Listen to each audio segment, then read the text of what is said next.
금요 기도의 자리에 오신 여러분에게 하나님의 크신 은혜, 축복 그리고 응답의 시간 되시기를 우리 주님의 이름으로 간절히 축원합니다. 좌우 옆 사람과 함께 인사하실까요? 오늘 걱정 많이 했어요. 아니 이거 말고요. 자, 사랑하고 축복합니다. 사랑하고 축복합니다. 네. 오늘은 적게 오실까봐 걱정을 많이 했는데 또 많이 오셔가지고 또 감사를 드립니다. 오늘은 바벨탑이라는 제목으로 하나님의 말씀을 선포하도록 하겠습니다. 사람들은 이 외국어를 자유롭게 구사하는 사람들을 보면 너무나 부러워해요. 저의 특기는 중국어입니다. 중국에서 저희 아버지가 선교사이셔가지고 초등학교 6학년 때부터 고등학교 1학년 때까지 한 4, 5년 있었던 것 같아요.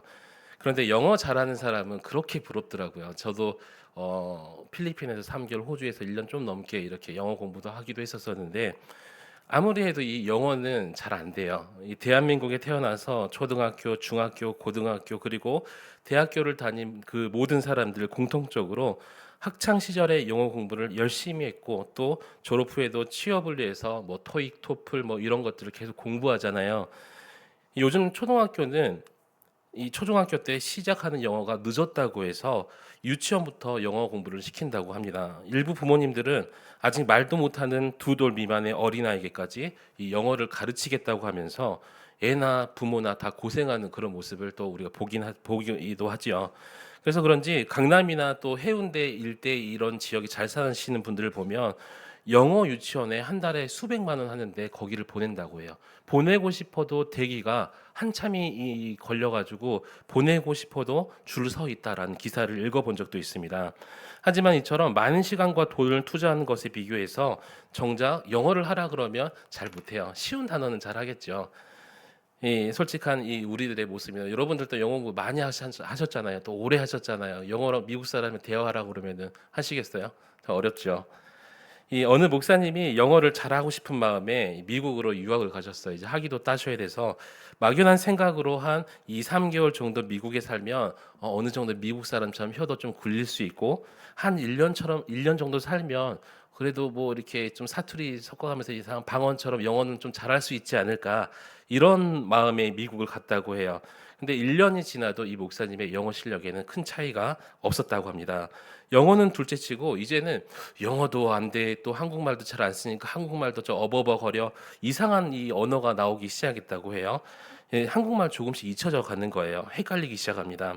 목사님 스스로 자신의 언어 능력에 너무나 실망하면서 낙심하고 창밖을 딱 바라보는데 이 아직 학교도 가지 않는 미취학 아동인 자신의 5살짜리 이 아이가 그 마을 애들하고 자기 또래 애들하고 놀고 있는 거예요. 막 보니까 아들끼리 신나 히히하고 하면서 잘 놀고 있어요. 그래서 아 도대체 무슨 말을 주고받을까? 순간 목사님 마음속엔 아 역시 애들은 빠르다더니 진짜 빠르구나 이런 마음이 들면서도 내용이 궁금해서 그 아이들이 노는 곁으로 다가갔어요. 왜냐하면 이 목사님이 궁금했던 이유가 뭐냐면 목사님도 영어 못하시잖아요. 사모님이라고 뭐 잘하실까요? 아니죠. 그래서 아무도 영어를 가르쳐 준 적이 없는데 아직 이 미국에 있는 유치원도 다니기 전이었어요. 근데 어떻게 이야기를 하지? 궁금한 마음이 이 마음속에 들었다는 것이죠. 그래서 너무 기대되며 이 신기한 생각에 놀고 있던 아이들 이 뒤로 조용히 다가가서 이 어떻게 노는지 한번 또 어떤 말을 하는지 지켜보았습니다. 조금 다가가서 보니까 이 모래놀이를 함께하는 아들 친구들과 함께 이 놀다가 옆에 있는 흑인 아이가 먼저 영어로 한마디 던졌어요. 뭐라고 했을까요? 뭐 What's your name? 이렇게 물어봤겠죠. 그런데 이 그때 5살짜리 그 아들이 흑인 아이를 바라보면서 머리를 한 대 툭 때리대요. 그건 뭐라고 할게요? 말을 하면서 한국말로 영어로 하는 게 아니라 뭐 무슨 말을 할 줄 알겠어요. 말을 하면서 이렇게 말을 했다고 합니다. 이처럼 말이 더 이상 말이 되지 않게 되는 사건이 바로 바벨탑의 사건이었습니다.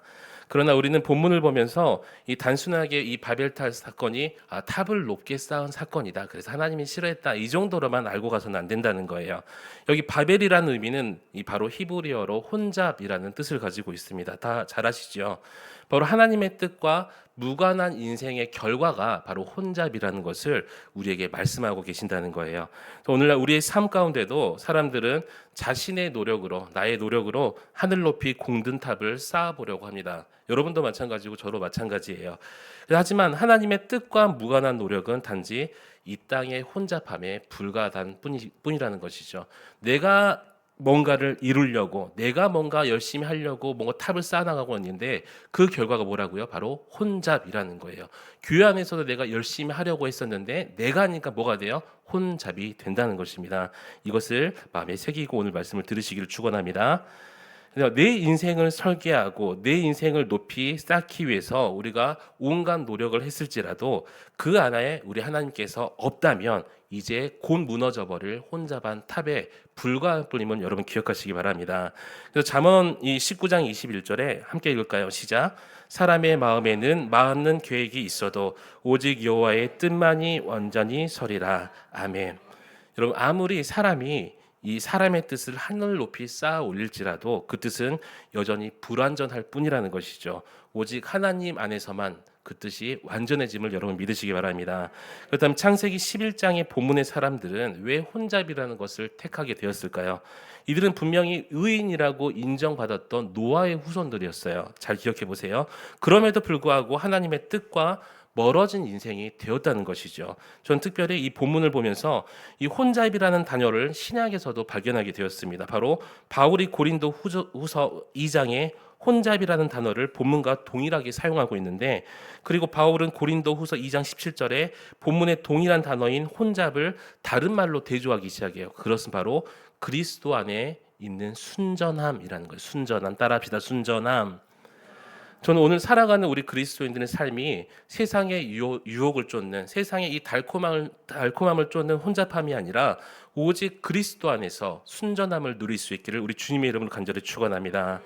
그렇다면 우리는 혼잡함이 아닌 그리스도 안에서 순전함을 누리기 위해서, 또 그렇게 살아가기 위해서 어떻게 살아가야 될까요? 오늘 보면 첫 번째로 예수님처럼 겸손히 살아가야 됨을 우리에게 말씀하고 계십니다.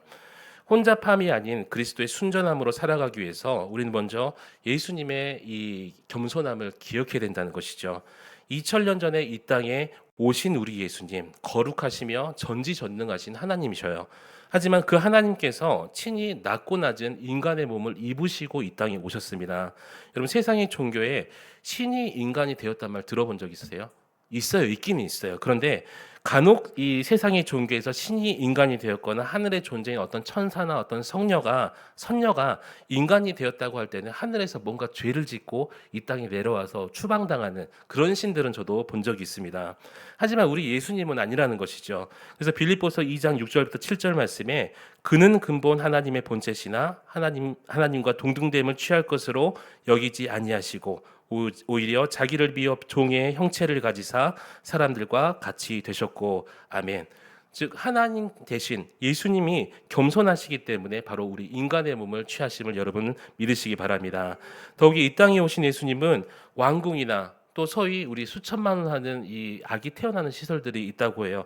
이런 병원에서 태어난 것이 아니에요. 작고 초라한 빈 구유에서 태어나심으로 우리에게 가장 겸손하심을 직접 보여주셨다는 것입니다.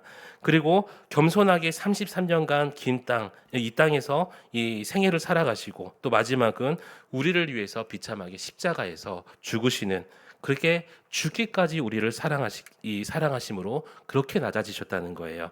빌립보서 2장 8절 말씀 우리 함께 읽도록 하겠습니다. 시작. 사람의 모양으로 나타나사 자기를 낮추시고 죽기까지 복종하셨으니 곧 십자가에 죽으심이라. 아멘. 바로 이 모습이 하나님이신 예수님의 모습이라는 것이죠. 예수님이 힘이 없어서 인간의 모습이 되었을까요? 또 힘이 없어서 조롱당하시다가 십자가에 죽으셨을까요? 아니라는 거예요. 오직 사랑과 겸손 때문에. 그런데 오늘 본문은 이게 비교하면은 바벨론 사람들은 기고만장함이 하늘을 찔렀다는 거예요. 본문 앞장인 창세기 10장에서 함의 후손 중에 니므롯이 나오는데 그는 첫 번째 용사였습니다. 함은 어떤 사람이죠? 아비의 허물을 덮는 것이 아니라 그 셋과 야벳이죠. 누구죠? 맞죠? 셋과 야벳. 셋과 야벳에게 이 아버지의 허물을 알린, 죄를 정죄했던, 죄를 들춰내었던 사람이었어요. 그 후손 중에 니므롯이 나오는데 첫 번째 용사라고 기록하고 있습니다. 그런데 그가 신할 땅 바벨에 도시와 성을 쌓고 또 사람들을 모으기 시작해요. 그리고 그의 고대 제국을 형성하면서 이 큰 탑을 세웠는데 이것이 바로 오늘 본문의 이야기입니다. 당시 사람들은 모여서 높이 탑을 쌓으려고 했어요. 그 첫 번째 목적이 4절에 탑 꼭대기를 하늘에 닿게 하여라고 말하고 있죠. 마치 이 말은 에덴 동산에서 사탄이 사단이 사람들에게 아담과 하와에게 선악과를 따먹게 하기 위해서 유혹했던 그 말과 똑같이 사용되는 말입니다. 창세기 3장 4절 5절 말씀 우리 함께 읽도록 하겠습니다. 시작.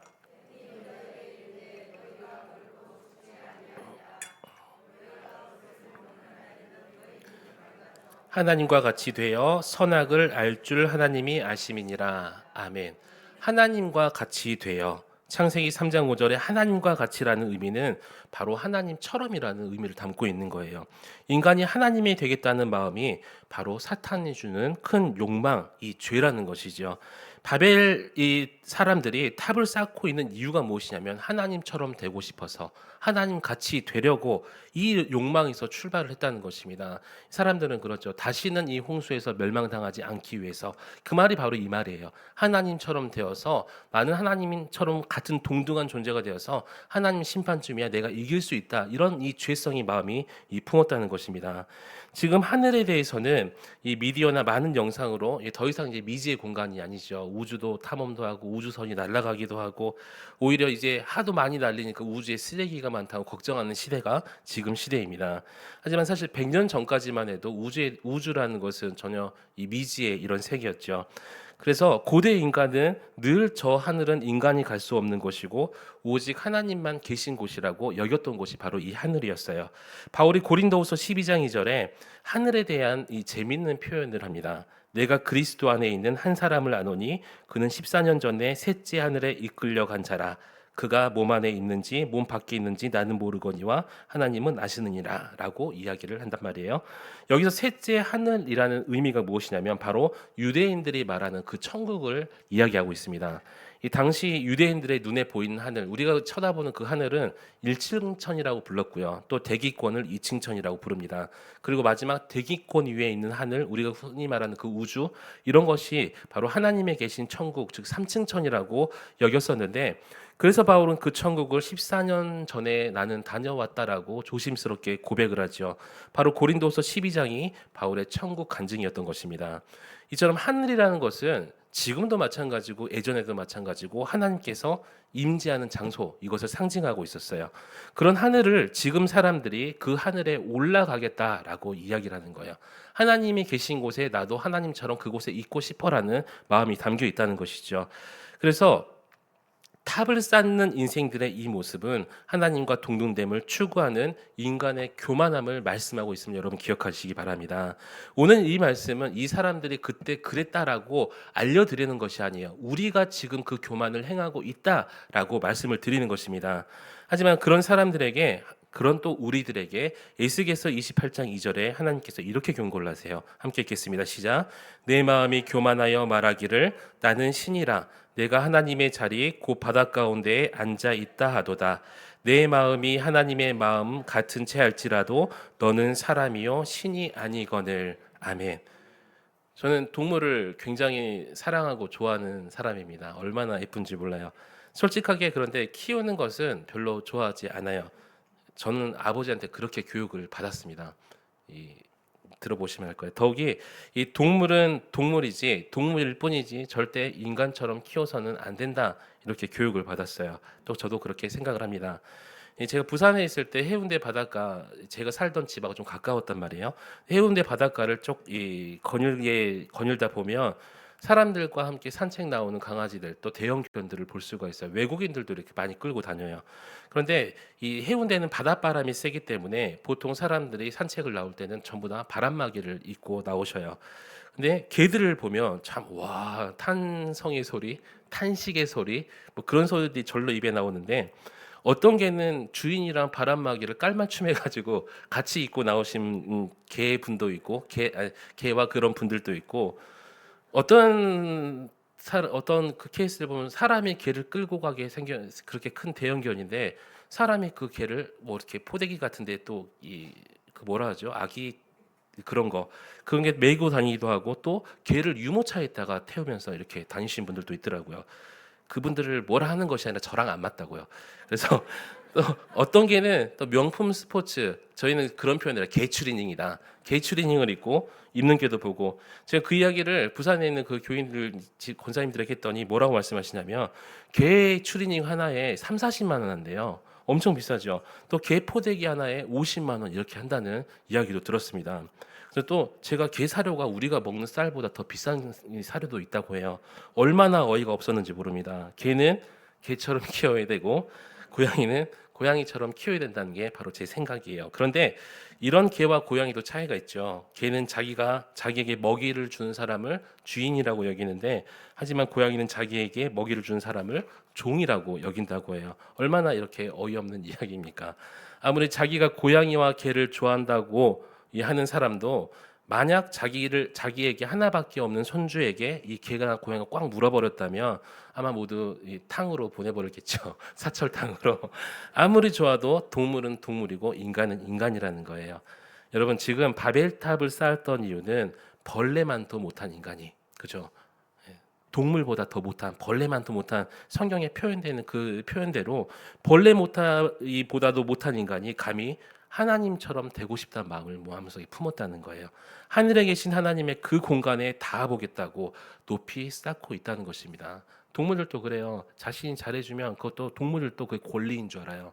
근데 하물며 하나님께서 우리의 인간들에게 베푸셨던 그 놀라운 은혜를 권리라고 생각하고 은혜라고 생각하지 않다 보니까 점점 나는 이걸 누릴 자격이 있어, 변해서 나는 하나님처럼 될 자격이 있어, 내가 하나님처럼 돼야지, 이런 마음속에 우리 스스로 죄인이다 보니까 생기더라는 것입니다.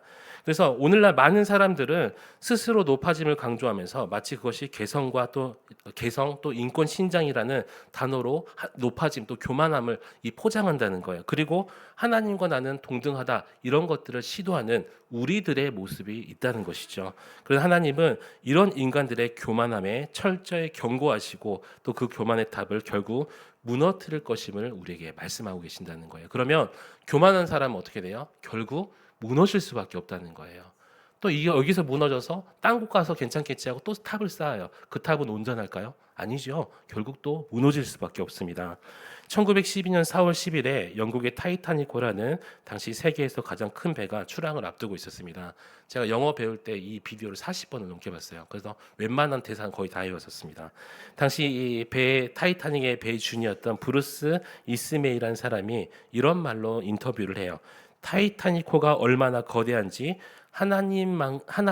하나님이라도 결코 이 배를 침몰시킬 수 없을 것이다. 하지만 이렇게 인간의 힘을 자랑하며 하나님과도 견줄 수 있다, 하나님도 못한다라고 말했던 이 타이타닉호는 단지 이 출항한 지 5일 만에 하나님께서 만드신 작은 빙산에 부딪혀서 충돌하고 또 충돌 5시간 만에 배 흔적도 없이 바다에 완전히 침몰하게 된 이 타이타닉호의 사건을 영화로 많이 보셨을 것입니다. 그리고 총 탑승자 2224명 중에서 안전하다는 그 배에서 1514명이 그 바다에 수장되고 말았다는 거예요. 여러분, 결코 우리는 하나님처럼 될 수 없음을 여러분 기억하시기 바랍니다. 우리가 아무리 발부둥 쳐도 우리가 다 함께 모여서 뭔가 만들고 뭔가 탑을 쌓고 뭔가 공을 들여서 뭔가 하려 해도 절대 우리는 하나님처럼 될 수가 없는 거예요. 아니, 하나님 없이 우리 힘으로 그 어떤 것도 우리는 이룰 수가 없습니다. 오직 하나님의 은혜 안에 살 때 우리는 비로소 의인이라고 칭함을 받고, 정말 아까는 벌레였잖아요. 이제는 하나님 안에 있으니까 의인이라고 칭함을 받는 거예요. 지금보다 더 나은 존재로 하나님께 인정받고 세상 사람들에게 그때 비로소 우리의 이름이 창대케 됨을 여러분 믿으시기 바랍니다. 종종 사람들은 스스로 자신을 이 태양이라고 생각하죠. 태양처럼 생각을 해요. 귀중한 존재. 나 없으면 너네 다 죽어 안 되는 존재. 그래서 많은 철학과 그리고 수련을 거치면서 자신이 더 이런 수련을 거치면 빛을 발하는 존재가 될 수 있다고 믿습니다. 그러나 아니라는 것이죠. 우리는 단지 어두운 달과 같아서 주님의 빛을 받아서 그 빛을 반사하는 존재, 주님이 나에게 빛을 비춰줄 때 그때에만 내가 빛나는 존재, 그 존재가 바로 우리라는 거예요. 그래서 토마스 아켄피스라는 사람이 뭐라고 말했냐면 그리스도를 본받는 삶, 빛을 받는 것을 그리스도를 본받는 삶이라고 표현을 했어요. 여러분, 우리는 자신의 무지함과 무능함을 인정하면서 날마다 겸손함으로 주님 앞에 나서야 된다는 거예요. 여러분, 무능함을 인정하기 싫으시죠? 저도 싫어요. 저도 유능하고 싶어요. 또 무지함을 인정하기 싫어요. 근데 나도 똑똑해 보이고 싶단 말이에요. 근데 그렇게 살아라는 거예요. 나는 무지한 사람이야, 무능한 사람이야. 자신을 막 아주 깔보고 자신을 포기하라는 게 아니에요. 하나님보다 나는 무지하고 하나님보다 나는 무능한 사람이고, 그래서 하나님밖에 의지할 사람이 하나님 품밖에 없고, 나의 지혜는 뭐든지 누구로부터 나와요? 하나님의 이로부터 나온다. 이렇게 고백할 수 있는 삶이 바로 우리의 삶이 되어야 될 줄 믿습니다. 그래서 날마다 베푸시는 그 은혜에 우리가 겸손하게 엎드려서 주님 앞에 서시기를 우리 주님 이름으로 간절히 축원합니다. 그때 주님께서 우리에게 은혜를 베푸시며 우리의 인생은 혼잡함이 아니라 온전히 온전한 순전함으로 나아갈 수가 있게 돼요. 그래서 오늘 또 순전함을 위해서 내 힘과 내 능력이 아닌 오직 그리스도 안에 더욱 겸손함으로 살아갈 수 있는 저와 여러분이 되시기를 우리 주님의 이름으로 간절히 축원합니다. 두 번째로 그리스도의 영광을 위해서 살아가야 된다고 우리에게 말씀하셔요. 웨스터민스터 신앙고백 대요리 문답과 소요리 문답의 첫 번째 질문과 답변은 이렇게 시작됩니다. 인간의 제일 되는 목적은 하나님을 영화롭게 하는 것과 영원토록 그를 즐거워하는 것이다 라고 우리에게 말씀하십니다. 여러분, 우리 가장 큰 인생의 목적, 그것이 바로 하나님의 영광, 즉 하나님의 이름을 예배하며 높이는 것이라고 말씀드렸잖아요. 우리 하나님이 가장 기뻐하는 것이 우리 하나님을 찬양하고 예배하는 것임을 여러분 믿으시기 바랍니다. 그러면 지금 이 자리에 앉아있는 여러분은 어떤 사람일까요? 하나님이 가장 기뻐하시는 자, 바로 여러분이시라는 거예요. 우리 하나님이 가장 기뻐하시는 분들이 바로 이 자리에 앉아있는 여러분임을 믿으시기 바랍니다. 내 모습이 어때요? 여러분 모습 지금 어떠세요? 졸고 있는 분 한 분 계시는. 여러분 모습 어떠시냐고요?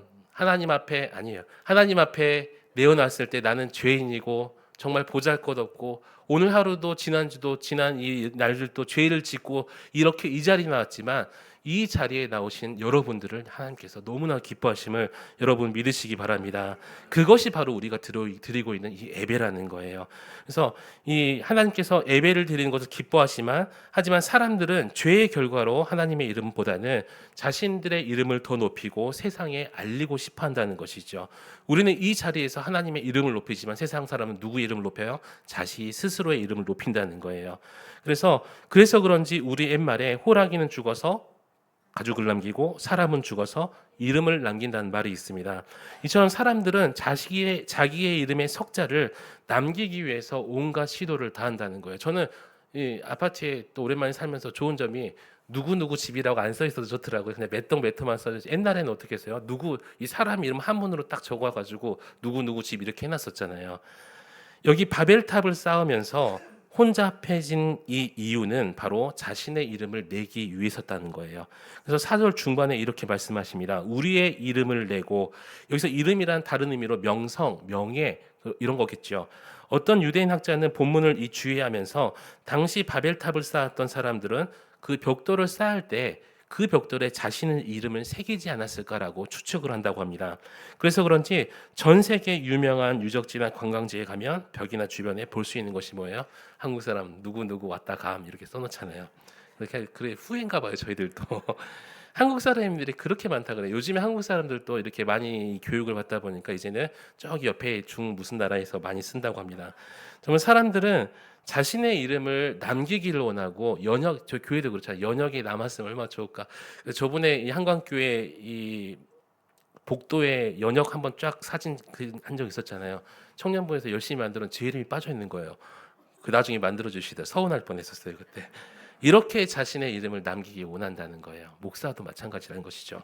심지어 요즘 인터넷에서 일부 연예인들과 일부 사람들은 나쁜 이미지, 노이즈 마케팅 이런 것들을 이용해서라도 자신의 이름을 높이려는 이런 시도를 해요. 자신의 존재감을 어떻게든 빨리 이 세상에 알리고 싶어 합니다. 그런데 이처럼 자신의 이름을 남기려는 욕망은 오직 혼잣만을 남겨놓음을 오늘 성경은 우리에게 경고하고 계십니다.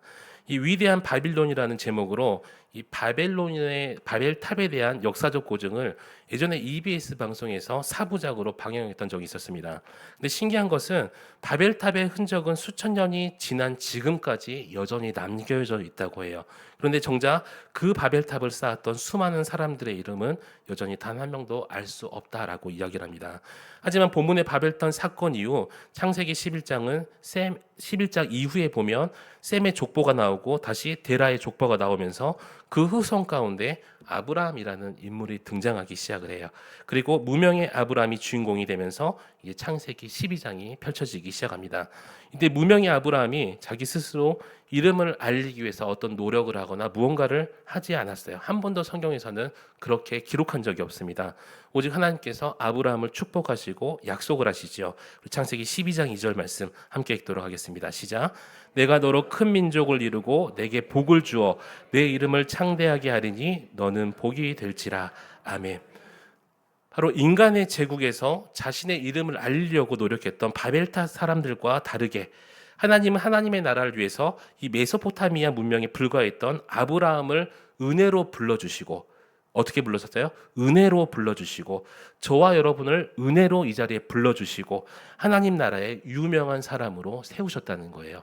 아브라함만 세우실까요? 아니에요. 하나님께서는 저와 여러분을 유명한 사람으로 세우시길 원하신다는 거예요. 아브라함의 이름은요, 그냥 유명한 게 아니고 우리나라에서만, 우리 그리스도인에게만 유명한 것이 아니라 전 세계에서 가장 유명한 이름이 여러분 아브라함입니다. 유대인들은 아브라함을 자신의 육신의 조상이라고 이야기를 해요. 그런데 오늘날 무슬림들도 육신의 조상이라고 이야기를 해요. 심지어 우리 그리스도인들 뭐라고 고백하죠? 믿음의 조상이다라고 이야기를 하죠. 여러분, 내가 내 이름을 스스로 높이는 것이 아니라 오직 하나님의 이름을 높일 때 하나님께서 저와 여러분의 이름을 높여주시고 창대케 하심을 여러분 믿으시기 바랍니다. 하나님의 영광을 빙자해서 내 이름을 높이는 것이 아니라 온전히 하나님의 영광을 높여드리는 저와 여러분이 되시기를 다시 한번 우리 주님의 이름으로 간절히 축원합니다. 미국의 남북 전쟁이 마무리된 1863년에 이 남부군과 북부군이 이제 최후의 전쟁을 치르게 되었어요. 당시 이 남부군 장군이 이 링컨 대통령에게 완패를 하고 항복을 하게 됩니다. 그리고 전쟁이 끝나자 미국 의회에서 이 북부군의 승리를 기념하기 위해서 승리를 이끌었던 장군들의 이름을 국회의사당 벽에 새기자고 제안을 했어요. 이 소식을 들은 에드윈 스탠턴 당시 육군 장관은 국회에 다른 제안을 합니다. 그리고 자신들의 이름을 국회 벽에 기록하는 대신, 새기는 대신 시편 118편 23절을 기록하자고 해요. 우리 함께 읽도록 하겠습니다. 시작. 이는 여호와께서 행하신 것이요 우리 눈에 기이한 바로다. 한번 더 읽어드릴게요. 이는 여호와께서 행하신 것이요 우리 눈에 기이한 바로다. 아멘.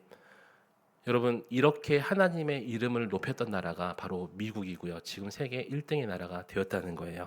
여러분, 저와 여러분의 인생이 바로 하나님의 인도하심이며 하나님의 행하심인 줄 믿습니다. 하나님께서 행하셔서 우리의 인생이 진행되어 가고 있다는 것을 저와 여러분이 믿어야 된다는 거예요. 내가 내 힘으로 무언가 행할 때 오직 홀라만 남을 뿐이지만 하나님이 친히 행하실 때 그것을 우리는 기적이라고 부르고 역사라고 부르지요. 그래서 하나님의 이름만을 더욱 높이시는, 지금보다 더욱 높일 수 있는 저와 여러분 되시기를 우리 주님의 이름으로 간절히 축원합니다. 마지막 세 번째로 하나님을 신뢰해야 된다고 우리에게 말씀하십니다. 이 마지막으로 혼잡이 아닌 순전함이라는 것은 바로 하나님을 신뢰하면서 그 하나님 말씀에 순종할 때 나타난다는 것이죠. 이 본문의 사람들은 4절에 이야기를 해요. 우리가 헤어짐을 면하자, 즉 더 이상 흩어지지 말자라고 이야기를 합니다. 아니, 하나 되고 연합되는 것이 좋은 것 같잖아요. 그런데 왜 이것이 나쁘다고 할까요? 그러나 여기서 흩어지지 말자는 말은 하나님을 대적함을 의미하고 있습니다. 더 중요한 사실은 하나님의 명령을 이제 드러내고 불순종하는 거예요. 대놓고 불순종한다는 거예요. 창세기 1장 28절에 하나님은 인간에게 축복하시며 이렇게 말씀하시죠. 함께 읽도록 하겠습니다. 시작. 하나님이 그들에게 복을 주시며 하나님이 그들에게 이르시되 생육하고 번성하여 땅에 충만하라. 땅을 정복하라. 바다의 물고기와 하늘의 새와 땅에 움직이는 모든 생물을 다스리라 하시니라. 아멘. 여기서 충만하다는 의미는 온 땅에 퍼져라는 거예요. 온 땅에 퍼져서 하나님으로 인해서 더 충만해져라, 이런 의미인데, 즉 하나님은 하나님이 지시신 이 모든 세상에 하나님의 자녀들이 다 뿔뿔이 터져서 다스리고 영향력을 나타내시기를 하나님께서는 원하셨다는 거예요. 그런데 사람들은 함께 모여있기를 원했다는 것이죠. 얼마나 교만해요.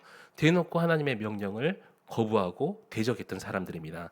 그 이후로 많은 사람들이 함께 모여 있으므로 더 안전하다고 여기고 마치 서로가 서로를 보호해 줄 거라고 생각했던 거예요. 이 세상에서 가장 무서운 사람이 누구일까요?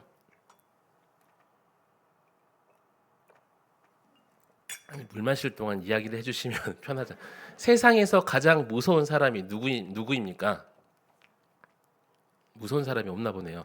사람들은 흔히 조폭이라고 생각을 하죠. 그런데 세상에서 가장 무서운 사람은 요즘에는 중학생이라고 해요.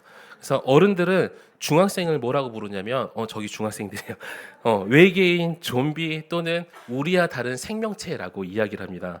심지어 가장 무서운 중이병도 있죠. 혹시 중이 있나요 거기? 아, 중이는 없네요.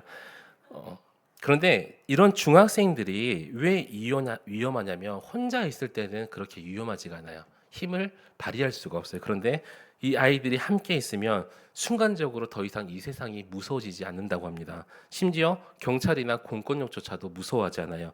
왜냐하면 서로가 함께 서로를 보호해주면 그 어떤 것도 다 이길 수 있다. 우리 의리로 뭉치면 다 이길 수 있어. 크로스 하면서 이렇게 착각하기 때문입니다. 얼마나 어리석은 모습이에요. 그래서 실제 TV 보면은 경찰서에서 난동 부리고 이게 의리라면서 행패 부리다가 결국 소년원에 간 친구들 많이 보셨잖아요. 동일합니다. 본문은 인위적인 안전을 위해서 사람들이 하나됨을 의미하는 거예요. 하나님의 보호하심, 하나님의 인도하심을 인정하는 것이 아니라 우리가 모이면, 우리가 함께하면 이 모든 것을 하나님보다 더 잘할 수 있어. 안전해.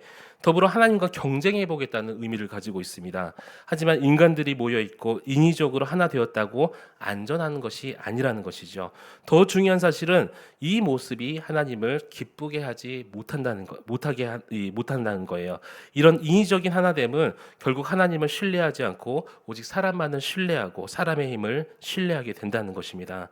예전에 부산에서 2013년도인가 이때 WCC 백스코에서 이 세계 교회 협회 이런 총회가 열렸었던 적이 있었어요. 무지한 목회자들이 WCC가 기독교 세계 올림픽이다 이렇게 여기면서 한국으로 이 WCC 총회를 유치를 했습니다. 이 WCC라는 것은 말 그대로 교회 연합 운동이에요. 참 좋은 말로 들리죠. 교회가 연합하여서 하나님의 뜻을 받들자. 겉보기에는 정말 좋은 이 운동인 것 같습니다. 교회가 연합되는데 하나님의 교회들이 모여서 하나가 된다는데 이게 무슨 문제가 있느냐라고 물어보시는 분들도 계셔요. 하지만 교회라고 외치는 모든 자들의 연합이기 때문에 문제가 있다는 거예요. 여러분 만약 믿음 좋은 사람과 믿음 없는 사람이 결혼하면 대부분 믿음 없는 쪽으로 하향 평준화가 된다는 거 여러분들 느껴보셨을 거예요. 이 찰스 스윈덜 목사님이 결혼의 비유를 말하면서 마치 믿음 없는 사람과 결혼은 1층 침대에 누운 사람을 2층 침대에 누운 사람이 끌어올리는 그 힘만큼 힘들다 어렵다 이렇게 표현하셨어요. 여러분 생각 2층에서 1층 사람들 누워있는 사람 끌어올린다고 생각해보세요. 얼마나 힘들겠어요. 더 어렵다라고 표현을 하셨습니다. 그래서 나보다 미운 좋은 배우자를 만날 수 있기를 우리 청년 여러분, 우리 중고등학생 여러분 주님의 이름으로 축원합니다. 만나셔야 돼요. 하물며 교회도 마찬가지라는 것이죠. 믿음 좋은 교회 또 믿음 교훈초회가 같이 연합하면 좋죠. 저희 합동 교단끼리 연합하거나 좋아요. 그래서 우리가 가끔 연합 예배도 많이 드리지 않습니까? 그런데 교리가 다르거나 전혀 다른 믿음을 가지고 있는 이런 교단과 연합하면 삐그덕거릴 수밖에 없고 진리가 무너지는 그런 행위라는 것이죠. 베이스코에서 열렸던 WCC 이 개막식 앞자리에 당시 불교 원불교 대표 이 중들도 초청받아 앉아 있었고 유교 대표자도 초청받아서 앉아서 그들을 축하해 줬어요. 제가 보니까 하나님 빼고 한 자리 하는 인간들이 다 모였던 자리가 바로 이 WCC 총회 자리였던 것 같습니다. 교회가 연합하고 교인이 연합한다는 말은 진리 안에서 함께 한다는 의미이지 무조건 합친다고 좋은 것이 아니라는 거예요. 하나님께서 기뻐하시지 않는다는 거예요. 요즘 하지만 하나님은 인간끼리 합쳐서 해결하는 것을 원하시는 것이 아니라 단 한 명이 이 교회에 남아 있을지라도 오직 하나님을 의지하는 것을 여러분 하나님께서 원하심을 여러분 믿으시기 바랍니다. 결코 인간적인 연합, 인간적인 힘으로 뭔가 하려는 이런 행위를 해서는 안 된다는 것이죠. 우리 힘을 자랑해서는 안 된다는 것입니다. 오직 하나님은 하나님만을 신뢰하면서 하나님만을 붙들면서 하나님만을 의지하면서 그 하나님 말씀에 순종하기를 원하신다는 거예요. 여기서는 흩어짐을 면하는 것이 주님의 뜻이 아니라 바로 세상 끝까지 복음을 들고 주님을 신뢰하면서 주님 말씀 붙들고 세상으로 향해서 나아가는 것을 우리 하나님께서 원하심을 여러분 믿으시기 바랍니다. 그래서 세상으로 흩어져 복음을 선포하는 것이 바로 우리의 사명이라는 것이죠. 주님께서 마가복음 16장 15절에 또 이르시되 너희는 온 천하에 다니며 만민에게 복음을 전파하라라고 말씀하십니다. 여러분, 저와 여러분은 우리의 힘으로 또 우리의 능력으로 보호의 탑을 쌓는 것이 아니라 오직 하나님께서 나를 보호하시며 우리를 붙드시며 함께 하심을 여러분 믿으시고 그 하나님 말씀에 순종하며 살아갈 수 있기를 우리 주님의 이름으로 간절히 축원합니다. 여러분, 하나님께서 흩어지라고 하셨을 때 우리는 흩어져야 돼요. 흩어져서 복음을 전할 때 복음을 전해야 되고요. 우리가 모여서 뭔가를 하려고 하면 안 된다는 것이죠. 뭔가를 하려고 해도 주님 안에서 우리 하나님 안에서 해야 됨을 여러분 기억하시고, 이 창세기 11장은 우리에게 우리의 언어가 혼잡해진 결과의 사건을 말하면서 하나님 없는 인간의 노력이 얼마나 위험한가에 대해서 우리에게 경고하면서 또 말씀하고 계신다는 것입니다.